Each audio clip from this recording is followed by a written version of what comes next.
കണ്ണൂർ പയ്യന്നൂർ കാങ്കോലിൽ പശുത്തൊഴുത്തിൽ നിന്ന് ഷോക്കേറ്റ് വീട്ടമ്മ മരിച്ചു. കാങ്കോൽ കരിങ്കുഴി സ്വദേശിനി എം സരോജിനിയാണ് മരിച്ചത്. അനീസ് അലിയാണ് വിശദാംശങ്ങളുമായി ചേരുന്നത്. അനീസ്, എന്താണ് ഉണ്ടായത്?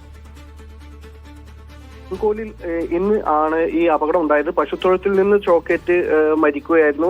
കാങ്കോൽ കരിങ്കുഴിയിലെ പരേതനായ മൈച്ച കുഞ്ഞിക്കണ്ണന്റെ ഭാര്യ എം സരോജിനിയാണ് മരിച്ചത്. അവർക്ക് 70 വയസ്സുണ്ടായിരുന്നു. ഈ പശുത്തൊഴുത്തിലേക്ക് വൈദ്യുതി എത്തിച്ചിരുന്നത് ആ വയറിൽ നിന്ന് ഷോക്കേറ്റാണ് ഇവർക്ക് അപകടം ഉണ്ടായത്. ആശുപത്രിയിൽ എത്തിച്ചെങ്കിലും മരണം സ്ഥിരീകരിച്ചു. ഇന്ന് ഈ തൊഴുത്തിലേക്ക് ബൾബ് ഇരുന്നു, അതിലേക്ക് എത്തിച്ചിട്ടുള്ള വയറിൽ നിന്ന് ഷോക്കേറ്റാണ് മരിച്ചിട്ടുള്ളത്. പോസ്റ്റ്മോർട്ടം നടപടികൾ പൂർത്തിയാക്കിയതിനു ശേഷം ബന്ധുക്കൾക്ക് മൃതദേഹം വിട്ടു നൽകിയതിനു ശേഷം വീട്ടുവളപ്പിൽ തന്നെ സംസ്കരിക്കാനാണ് തീരുമാനം.